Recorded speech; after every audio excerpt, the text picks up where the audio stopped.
Hi, I'm Kimberly with Samantha, and I'm the writer and actor for The American Dream.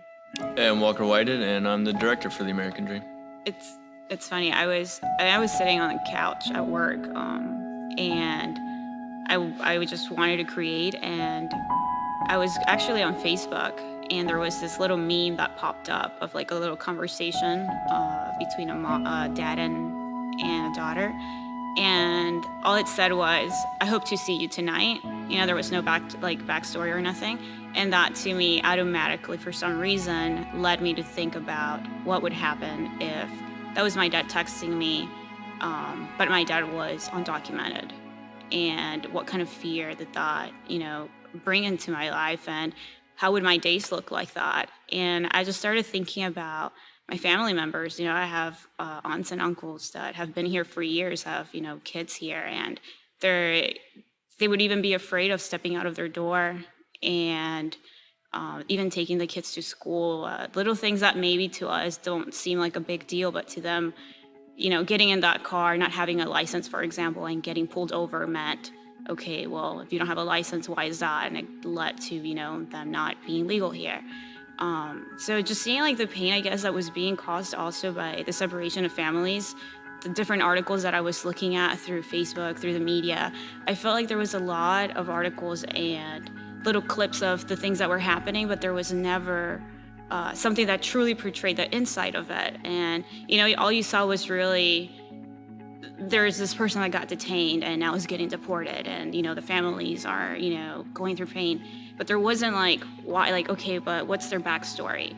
And so I felt like it was necessary to kind of show a little bit of that, a little insight of it, and ultimately just really portray the pain that happens, not as an undocumented family, but what happens when you separate a family in general. And the fact that it could happen to anyone and how painful that could be just led me to write this. And I wanted to give people a glimpse of that little pain, of what it feels like, to the point where, no matter who was watching, I wanted them to feel that.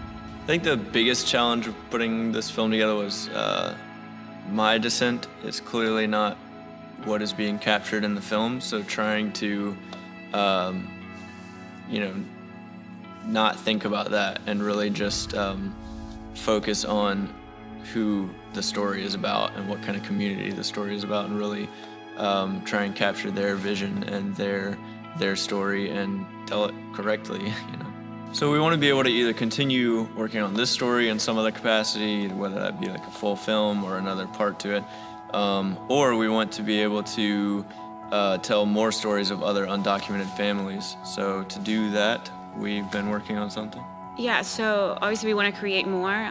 We created this in a way to share the platform, so we want to be able to hear other people's stories and involve them. This is all about like a whole team. I think it takes a village to do this. So we want to reach out to people and say, you guys can send us your stories through, whether it's a P.O. box or through email, whatever makes them more comfortable. And then we want to be able to portray those stories and put them on screen.